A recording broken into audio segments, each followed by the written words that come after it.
From the Climate Kick Alumni Association, welcome to The Elephant. I'm Kem Caners. Human species has been around for about 200,000 years, and we've now reached a point where we have to make a decision as to whether the species is going to survive in anything like its current form of organization. There has never been a decision like that posed to humans before. We're risking the very future of our species, is how my guest today, Noam Chomsky, puts it, when it comes to the threat of climate change. And he pins the blame for the fact that we're racing over the precipice with seemingly little concern squarely on the rich and the powerful, and the peculiar institutional systems we've set up of politics and economics, where short-term profits somehow trump considerations for the future livability of our planet. The institutional requirement of short-term profit-making evidently overwhelms concern for whether your grandchildren are going to have a chance for a decent existence. I don't know exactly what word to use for that. I'm not sure rationality is quite strong enough.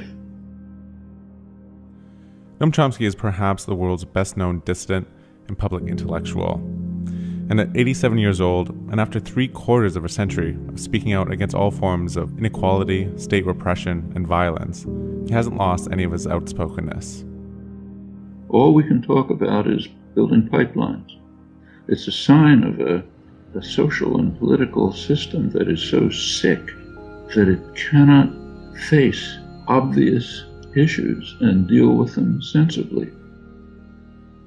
A few months ago on this program, I played another conversation I had with Noam Chomsky, one that I had recorded for a previous radio project.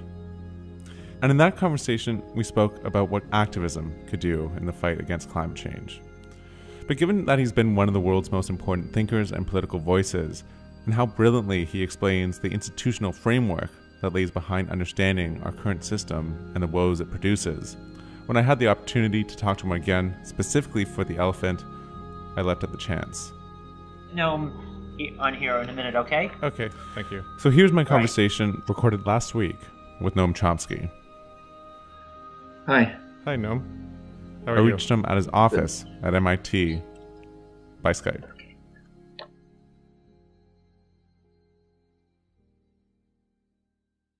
Well, Noam Chomsky, thanks so much for joining me. You've recently said in a few different places that we're at an astonishing moment in human history. I was wondering if you could just explain briefly why you think that's the case. Why it is an astonishing moment in human history? Yeah. Well, human species has been around for about 200,000 years. And up until this point, people have made decisions about their lives, their immediate futures, and so on.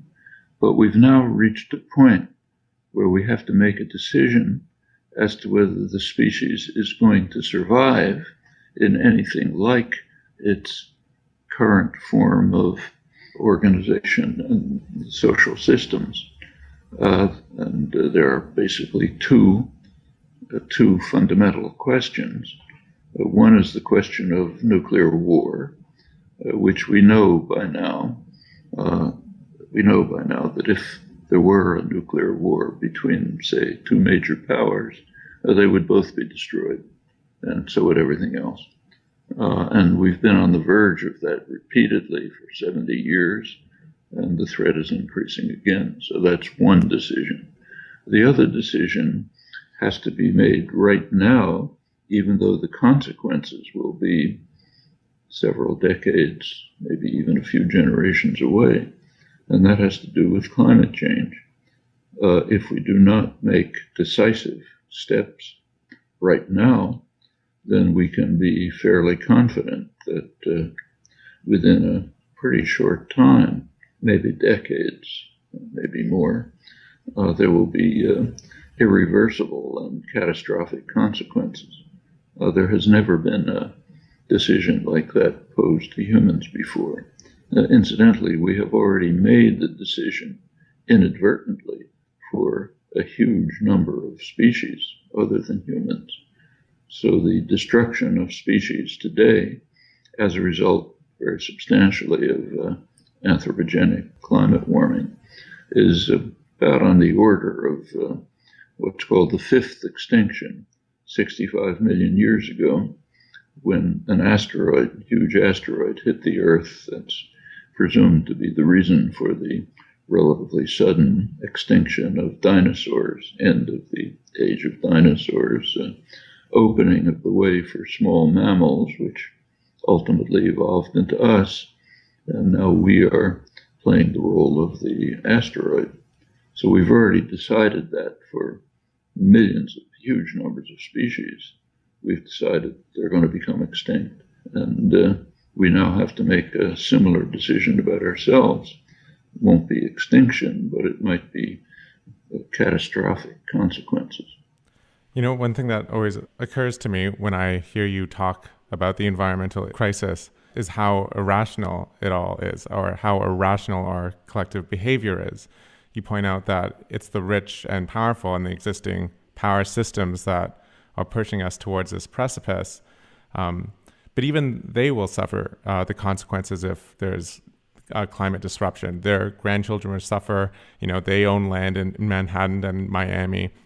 The rich own estates in, Long Island. So what do you think accounts for this seemingly completely irrational behavior? It's a pretty striking phenomenon. So take a look at the presidential primaries that are underway in the United States. As I mentioned, there are these two huge problems. The first one, nuclear war, is barely mentioned in either primary. Few comments on it. On the Republican side, there's just a commitment to greater militarization. The Democrats also the same, but not quite to that extent. But the issue and the rising crisis and the almost miraculous escape for the last 70 years just isn't mentioned. Take climate change. On the Republican side, it's mentioned. It's denied.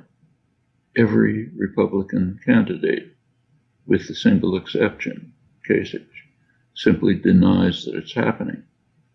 Kasich is worse. He's supposed to be the reasonable one. He says, sure, it's happening, but let's not do anything about it. I think that's even worse than denying it. So that's 100% on the Republican side saying, let's race to the precipice as quickly as possible. And this is not academic. It's already had an impact, significant impact. So a couple of days ago, there was a signing of the United Nations of the agreement reached in Paris last December, international agreement to restrict carbon dioxide emissions. But notice that the agreement was not a treaty.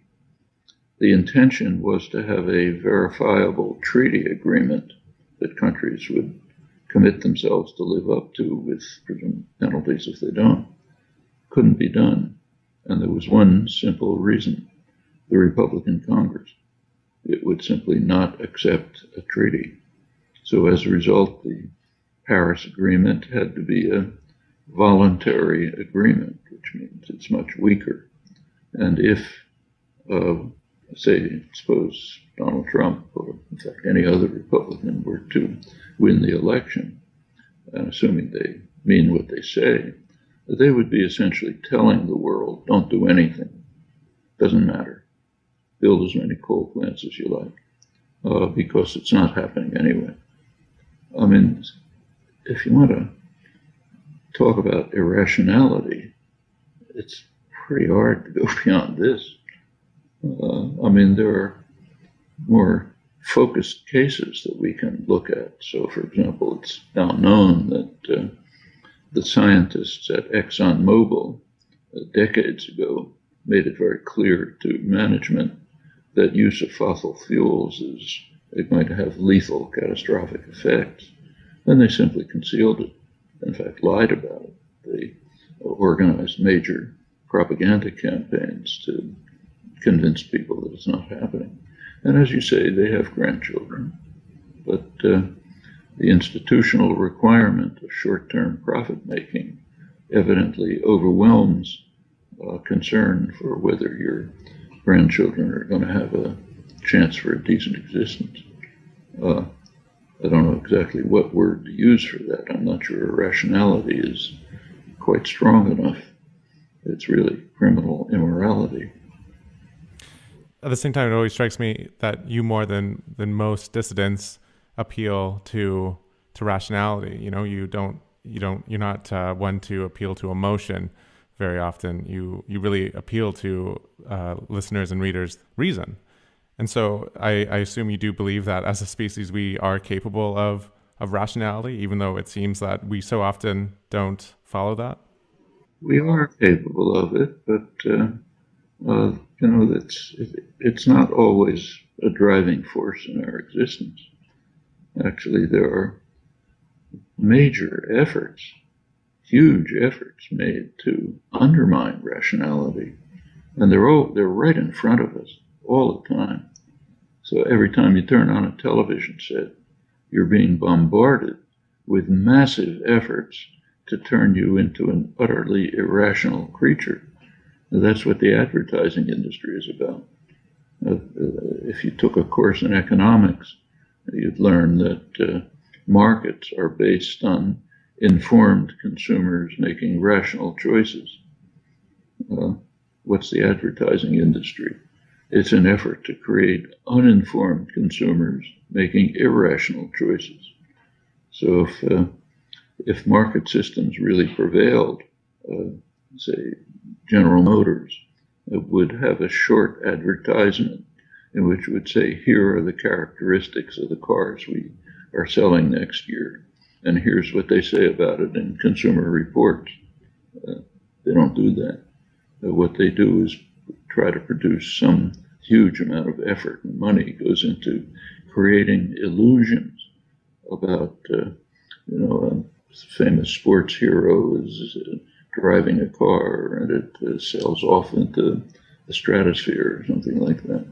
The idea is to create illusions which will turn normal people into uninformed consumers who will be making highly irrational choices. And hundreds of billions of dollars a year are spent on this. This is a major part of the economy as an effort to do this.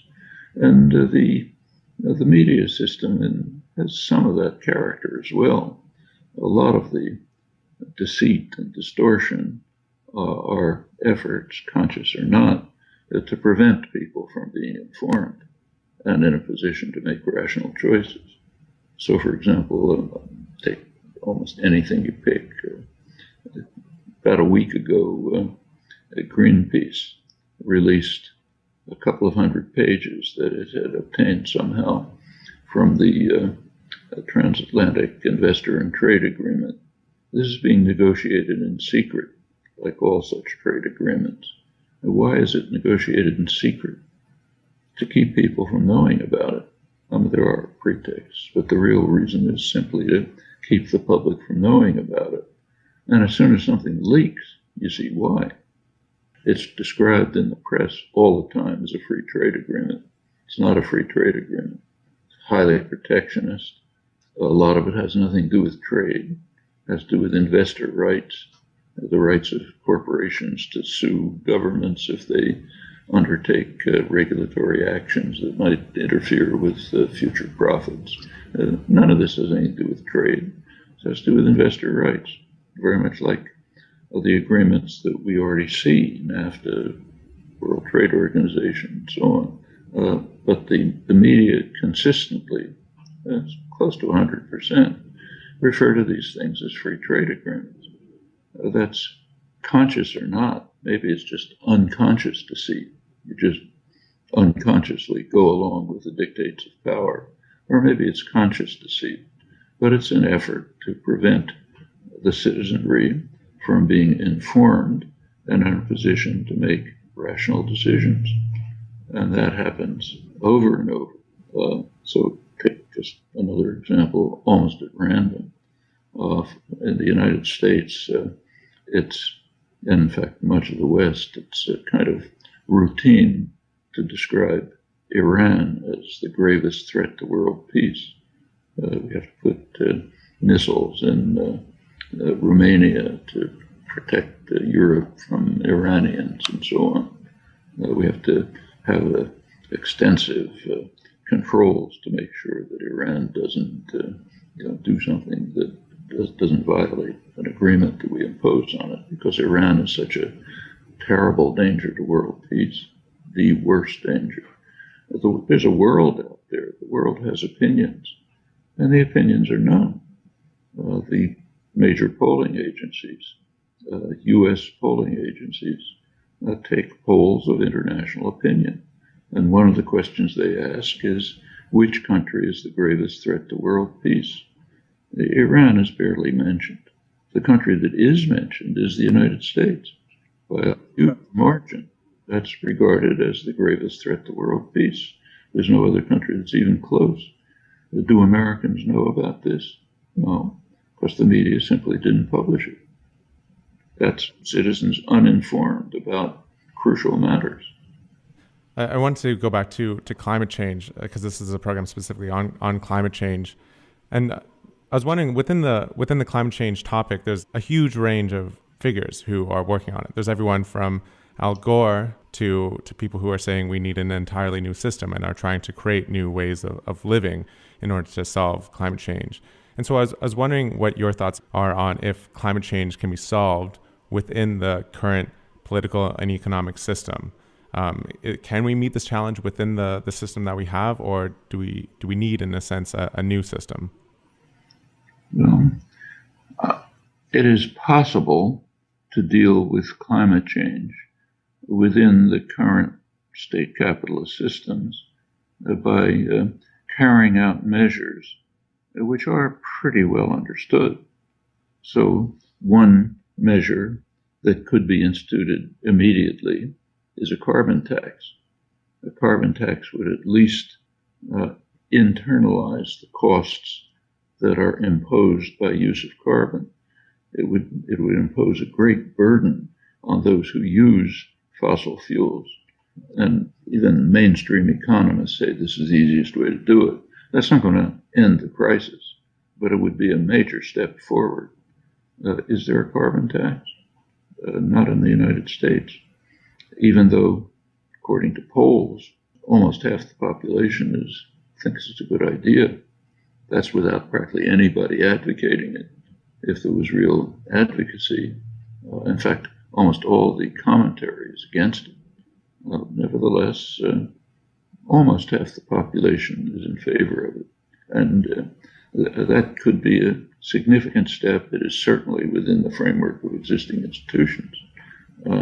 This morning, if you look at the front page of the New York Times, it discusses a conflict that's arising in the Democratic Party between two of its major constituencies, environmental and labor. The labor constituency wants support for building gas lines like Keystone XL. The environmental sector of the party is against it, so there's a split. And you can understand the problem. It's one of the reasons why the white working class is drifting to the Republicans, to their major class enemy, literally, to the party that wants to really smash them in the face. But they're doing it because, partly because the environmentalists in the Democratic Party are opposed to things like the XL pipeline. Is there a solution to this? Transparently, but it's not discussed. This country needs massive construction work on things like decaying infrastructure or high-speed rail, all sorts of things that require an enormous amount of labor. The capital is there, workers want to work, can be done. It's not even raised. All we can talk about is building pipelines. Going back to, I don't know if the right word is irrationality again, but it's a sign of a social and political system that is so sick that it cannot face obvious issues and deal with them sensibly. So you have to tear the party apart over whether we're going to have pipelines when there's plenty of demand for labor and technical work, construction work, all kinds. I mean, even things like weatherization of homes, which is environmentally sound and could also be very helpful to the economy and provide jobs. A couple of years ago, the government essentially nationalized the auto industry during the crisis, financial crisis, and took over practically the whole auto industry. There were choices at that point, but they were not discussed. One choice would be, should we hand the auto industry after the taxpayer bails it out? Should we hand it back to the old owners or clones, maybe different faces, but basically the same people, and have it continue to produce automobiles? That's one possibility. Another possibility was, should we have the industry directed not to producing more automobiles, but to producing an efficient mass transportation system? After all, this is about the only country that doesn't have anything like high-speed rail, very inefficient mass transportation, which is very costly to the economy and very costly to individuals. And should the industry be handed over to the old owners, or should it be handed over to the workforce and the communities, as a democratic society would do? These questions literally were not raised, except way out at the margins, like I talk about them, a couple other people talk about them. But it's simply not part of the discussion. But it should be a critical part. I mean, it's kind of astonishing that you can go from China to Central Asia in high-speed rail, but you can't go from Boston to New York. In fact, the train from Boston to New York today, which is the pride of Amtrak, is maybe 15 minutes faster than when I took it 60, 70, or 65 years ago. It's a shock, if it even makes it on time, which half the time it doesn't do. These are even burdens on the rich. Amtrak is mostly business people, but instead of getting to New York from Boston in an hour and a half, they sit around for 4 hours. You said elsewhere that in order to deal with the environmental crisis, we're going to have to dismantle an entire sociological, cultural, economic, and ideological structure, which is driving us to disaster. And it can so often be hard to imagine when we're embedded within a system of what an alternative could look like. And I was wondering, I know you don't have any specific thoughts on, what a society might look like, but do you have any general broad thoughts on the values or the overall structure that a society that was actually sustainable might look like? Yeah, it should be democratic. That's an alternative to our society. An alternative to our society is democracy. We live in plutocracies, not democracies. A democracy would mean that every functioning institution, production, commerce, information, all of them, would simply be under popular democratic control. So industrial installations would be run by their workforce in interaction with democratic communities. Is this a radical idea? Kind of, but it's also a mainstream idea. So if you take a look at the major U.S. social philosopher, John Dewey, straight out of mainstream America, I'm practically paraphrasing him. In fact, he points out that unless this is done, politics will be, as he puts it, just the shadow cast on society by big business, which is pretty accurate. That's mainstream America. In fact, those ideas are not very much below the surface in ordinary people's consciousness. It's just out of the conversation. You cannot imagine democracy impermissible.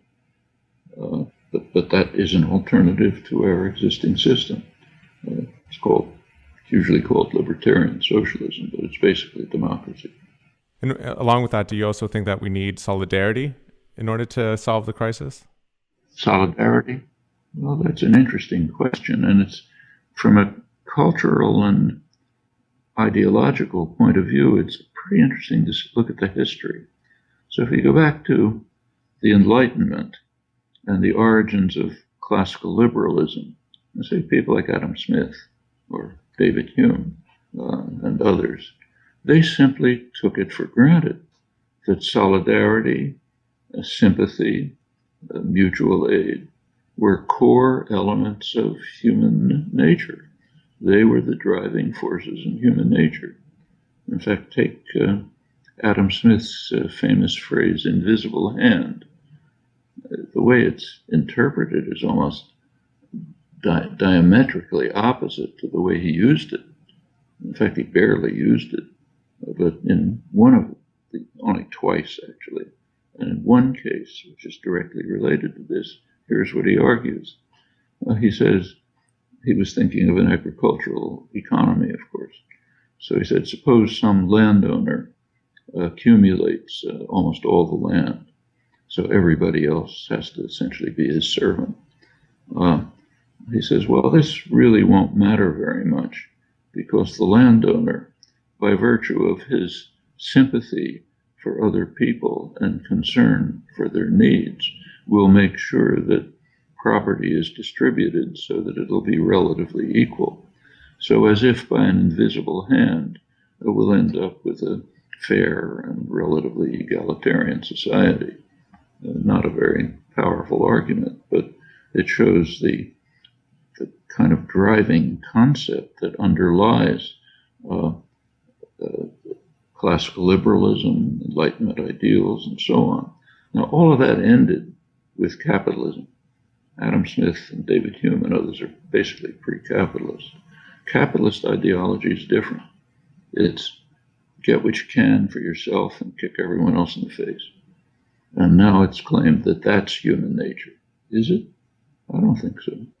I think Adam Smith, David Hume, and others were basically correct. This is a distorting ideology which is imposed on us and undermines normal human emotions and interactions. It's highly distorting and deceitful. And going back to the environmental crisis, that's what's causing us to race over the precipice. When ExxonMobil executives say, okay, let's lie about the fossil fuels, they're saying what they're doing is pursuing what Adam Smith denounced as, in his words, the vile maxim of the masters of mankind, all for ourselves and nothing for anyone else. And sometimes this is even explicit. Like one economist, famous economist, Nobel laureate, kind of an icon of the right-wing libertarians, James Buchanan, once said that the ideal situation for any person is to be the owner of everything and have everyone else be his slave. Can you imagine any non-pathological human being who could even dream of that idea? But from the point of view of right-wing libertarian economics, that's the ideal situation. That's what we're really like. It's Ayn Rand, basically. Yeah. I wanted to ask you one last question, which is, the climate change crisis can seem so overwhelming. It's easy to feel despair. There's so much change that needs to happen really quickly if we're going to avoid really dire consequences. But there's also something that is also obvious from following the news over the past 5 years, let alone history, is that things are very unpredictable. It can be hard to predict what will happen. And I was wondering if you think this is where we should get some hope, is that what will happen is quite unpredictable, that we can't tell what will happen. Well, I think there's plenty of grounds for hope. Just take what I mentioned before, that even with almost no public support and plenty of articulate opposition, practically half the American population are still in favor of a carbon tax. In fact, just about maybe every county in the United States, if you look at attitudes, so polls indicate people are in favor of more regulation of emissions. This is all latent attitudes, and the hope is that they can be turned into a powerful, organized, popular force, which very quickly will compel the leadership, or else replace the leadership, or even replace the institutions, and institute the policies that have to be carried out right now, means essentially ending the use of fossil fuels, and pretty quickly. It can be done. There are alternatives. They can be developed more, and it's the way to save to put a brake on this race to disaster and offer decent possibilities for future survival. And are you optimistic we can do that? That we can meet this challenge as a species? Am I optimistic? Yeah. Well, I think we should simply continue to keep in mind the slogan that Antonio Gramsci made famous, that we can have pessimism of the intellect, but we should have optimism of the will, and there's plenty of grounds for it, and we should grasp the hopes and opportunities that do exist and make sure that they become implemented and operative. Well, Noam Chomsky, thanks so much for joining me today. Yeah, thanks.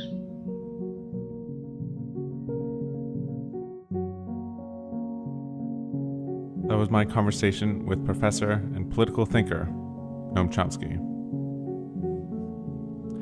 And that's it for The Elephant this time. The Elephant is made with support from the Climate KIC, that's KIC Alumni Association. It's a community of entrepreneurs and young professionals working on creating a climate-resilient society. You can find out more at ckaa.eu. Our website is elephantpodcast.org, where we have all of our past episodes. And to keep up to date, you can like our page on Facebook or follow us on Twitter. And before we sign off, one last word from Noam Chomsky.